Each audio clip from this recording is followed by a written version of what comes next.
Welcome to the opening panel of the AmeriCares Health Equity Summit. My name is Rashad Massoud. I'm the Senior Vice President and Chief Program Officer at AmeriCares. I'm thrilled to moderate the summit's opening panel, appropriately focused on health equity at a broad level. Today, you'll hear from experts on topics like mental health, climate and medicine security equity, but right now I'm honored to introduce an incredible panel. First, we welcome Tiffany Benjamin. Ms. Benjamin is Senior Director, Social Impact, and President of the Eli Lilly and Company Foundation. In this role, she manages the company's corporate social responsibility efforts, disaster relief efforts, global health initiatives, environmental, social, and governance strategy, and community civic engagement. In 2020, she led the company's global philanthropic efforts in response to the COVID-19 pandemic, as well as its philanthropic efforts to address racial inequity in the United States. We are grateful to Tiffany and Eli Lilly for many years of partnership with AmeriCares, including a collaborative program that connects low-income patients with diabetes to resources that will help them obtain care, medicine, and supplies. Welcome, Tiffany. Thank you. Next, we welcome Brianna Lathrop.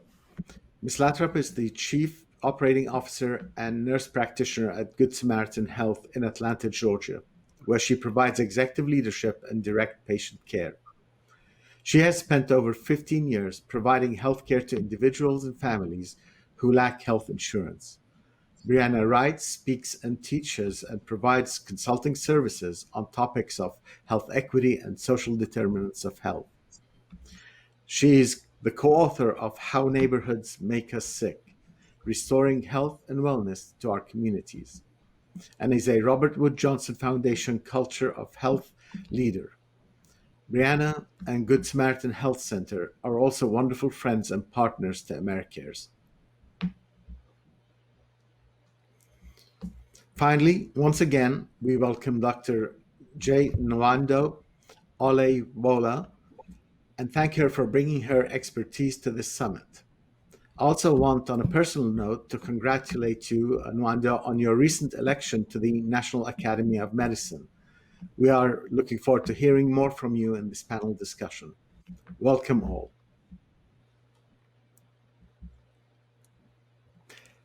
As we just heard from Dr. Olaiwola in her remarks, we are in a moment where we have the opportunity and responsibility to put health equity at the center of the discussion. To continue in this vein, I want to ask each of you, from your position and perspective, how do you understand health equity in your work? Let me start with Tiffany, please. Yeah, so we have been thinking about health equity for a really long time. And I think what Wando said a little bit earlier is a really powerful way to talk about it, bringing people from the margins into the center of the conversation. What equity means is making sure that everybody has an experience that is fair. I can speak as a Black woman who has existed in the healthcare system about the challenges you can face and the relationships you can have with healthcare systems and with the healthcare structure overall and how challenging that can be. But at Lilly, our focus has really been on ensuring that patients can get access, ensuring that our clinical trials are set up such that we are representing populations that include marginalized communities, but also thinking about, are we making sure that we are listening to communities in terms of what healthcare matters to them and what they value, and figuring out how we respond as opposed to imposing our opinion on them.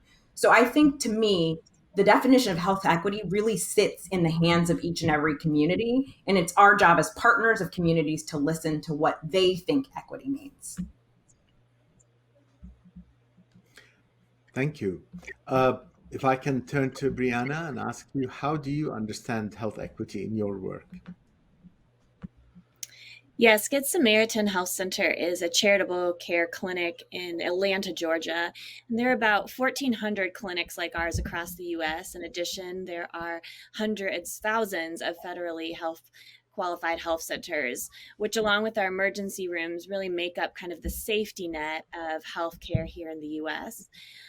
And the majority of our patients do not have health insurance. Some of them have Medicaid and Medicare. All of them are at 200% of the federal poverty level or below, and have historically, currently continue to be often excluded from the healthcare system.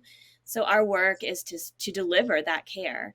And we do this by recognizing that health is not the same as medical care, and that when we center the health and the stories of our patients, it changes the way we deliver care in order to build equity, to give people a fair and just opportunity to live a healthy life.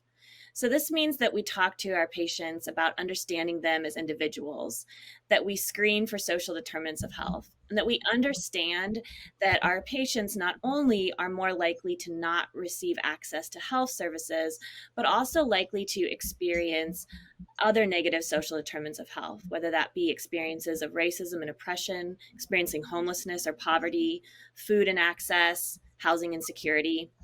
That when we have conversations that center all of these needs, we deliver better care that can improve patient outcomes. It means we have a farm. It means we partner with people in the housing sector to help people get secure housing. And when we center these needs in the stories of our patients, it allows us to meet these social needs and move upstream in our approach to healthcare. And I always like to say that our patients are resilient, that they are engaged in their care, that they bring solutions and healing from their communities, but that their resiliency does not excuse the inadequacies of our healthcare system and the failures of our nation to create a space in which health equity is the reality. And so when we have opportunities to join with others, to have these conversations, to share our stories and our experiences, that in this way, we start to also build a conversation around how we change as a society, how we change our policies and our structures, so that the reality of what our clinic does, as well as clinics like ours across the US, doesn't look the same in 10 or 20 or 50 years, that we continue to rethink how we deliver care in a way that meets the needs of each community and each individual. Thank you. That's wonderful.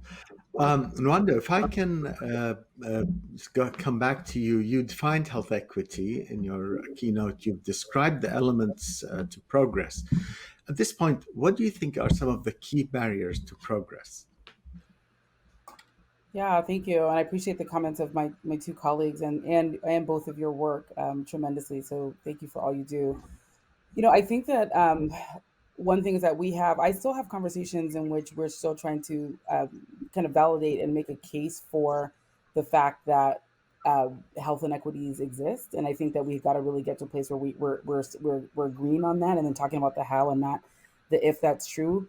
I also think that we we haven't focused a lot on the other things that make people sick, and we're not sure who owns it. So I've been in conversations before where people say, well, okay, we're the primary care delivery space. One of Brianna's clinics, well, we'll do the primary care and the behavioral health and the dental services, and we'll do that. But once we get to the social needs, that is not our permission space, and that needs to be somewhere else. And I think that one of the biggest barriers standing in our way is that if we don't take care of the other thing, if we don't own some of that in the space where care is delivered, it won't necessarily get done, and we won't necessarily tap into the power of what we see in the care delivery space. And so what we're seeing as needing to continue to refill prescriptions for albuterol for breakthrough asthma or exacerbations is really a manifestation of something that's probably related to housing. And so we can't really divorce those things from each other, and until we're ready to kind of marry up those concepts of social needs of impacting health, I think we're going to continue to have challenges. I will say, though, fortunately, that we're seeing a lot more traction in the area of actually integrating the actual kind of clinical health with social health. But I think we have a long way to go. Thank you. Tiffany, if I can ask you a question. In an earlier conversation you and I had, I was intrigued when you said the business side of it is what I do every day, but my passion is the community and the importance of community health workers. Can you speak to that a little bit more, please? Yeah. So I like to think back when I took this role 3.5 years ago, my title was actually head of corporate social responsibility and global health, as well as the president of the foundation, the longest title on earth. And one of the first things I did is I looked at it and I said, well, I don't like the term responsibility because it implies it's something you feel obligated to do instead of it being something that's about what's important for the community. So one of the things I did very quickly is change the name of the organization to social impact. And that's because the impact of the work matters more powerfully than what you are actually doing, right? That's what really matters to me is that you can have measurable impact and that the community feels like you're doing something of value to impact the community. And to me, I have a real passion about what you can learn from a community. I don't think I'm an expert. I do a lot of work in a lot of different communities, and I don't live in those communities. So I certainly wouldn't be an expert on the cultural norms of those communities, on what works best for them, on what their biggest challenges are. But the people who are experts are the people who live in those communities. So for me, work with community health workers is extremely important. We at Lilly have been doing that work for decades. And we have actually considered our global health equity work to be global. So we do community health worker work in Kenya. We do community health equity work in India, but we also do it in Indianapolis, Indiana, where our headquarters are. For us, it's really important that we understand that the community is the one that is driving for change, and our job is to just simply listen to them and support them in what they think is most important and how they can be most successful. It's a partnership, but we understand that we're number 2 on the list for that partnership, and the community is the most important part of it. Thank you. Brianna, you've spoken passionately about knowledge sharing and the contextual adaptation of the evidence. Why is this important? How do you do it? Would you tell us a little bit more about that? Sure. This really builds exactly on what Ms. Benjamin was just saying, that we're number 2 on the list.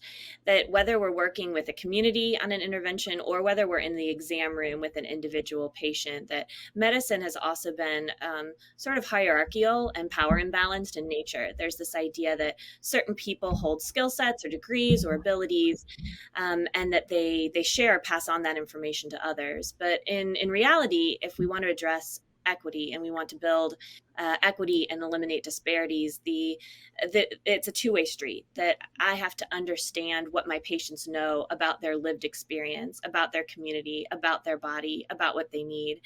And that as a provider, or whether we are in a community planning an intervention, that we listen to those needs.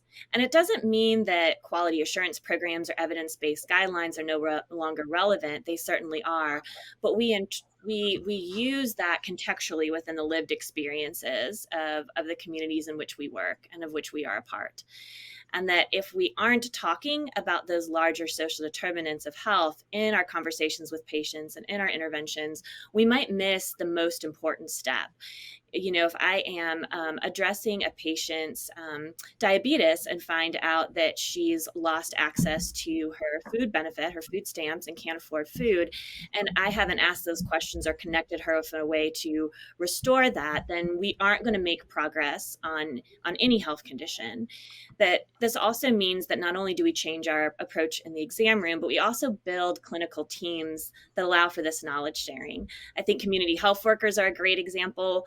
Another is we have a certified peer specialist, someone with lived experience of addiction and or mental health.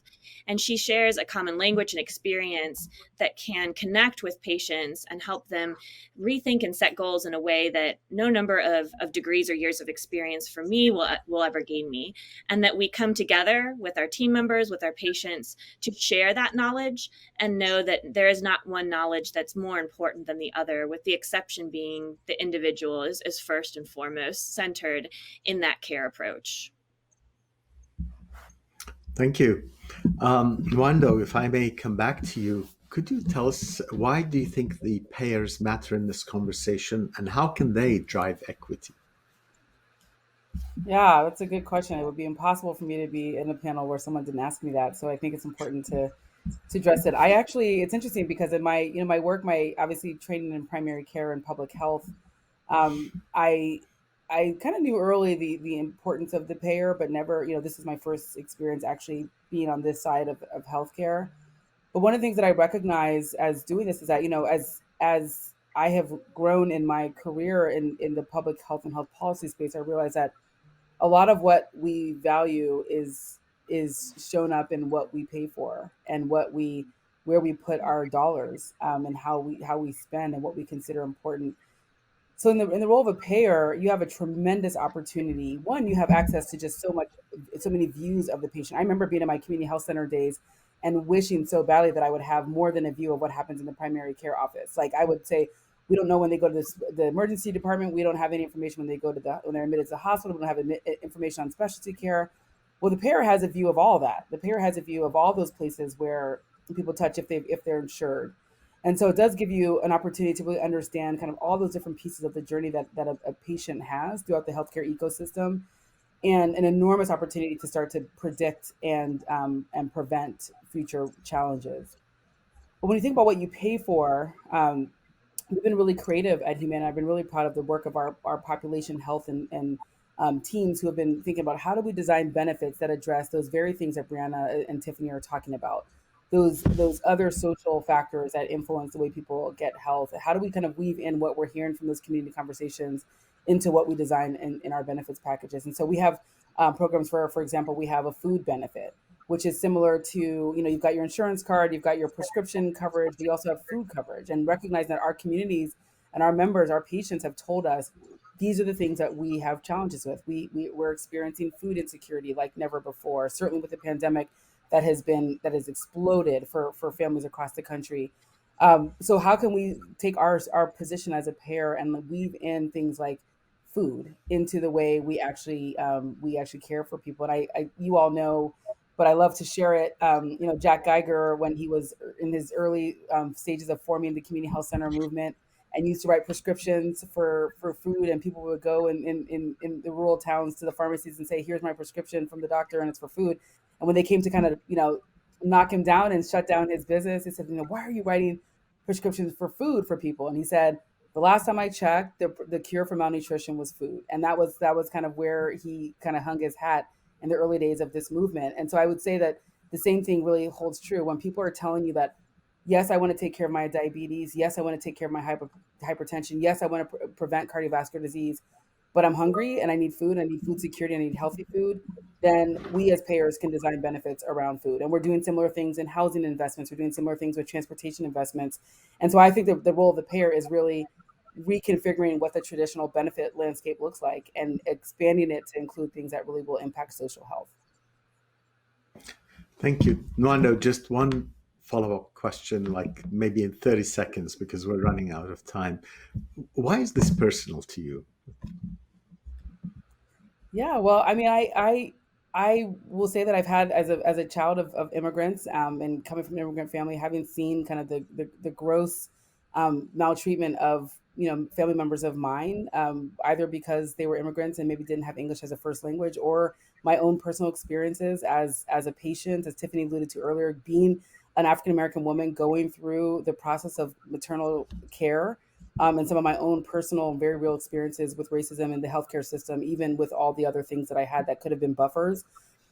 It's not just an abstract concept, or challenge for me. It's really something that's real. And then being on the front lines of care in the community health center world, seeing the problems that people deal with every day, really kind of crystallized a lot of the work for me and have given me a lot of fuel for the work that I do now. Thank you.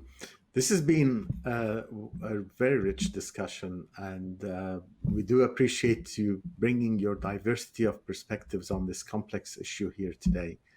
From defining health equity to talking about the centrality of the community-led change and how to measure progress, and we'll need to develop a different framework than the other public health efforts, and how this has affected you personally in your lives.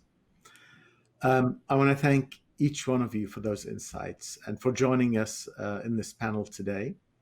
I'd like to thank you for all the amazing and urgent work that you're doing to advance health equity.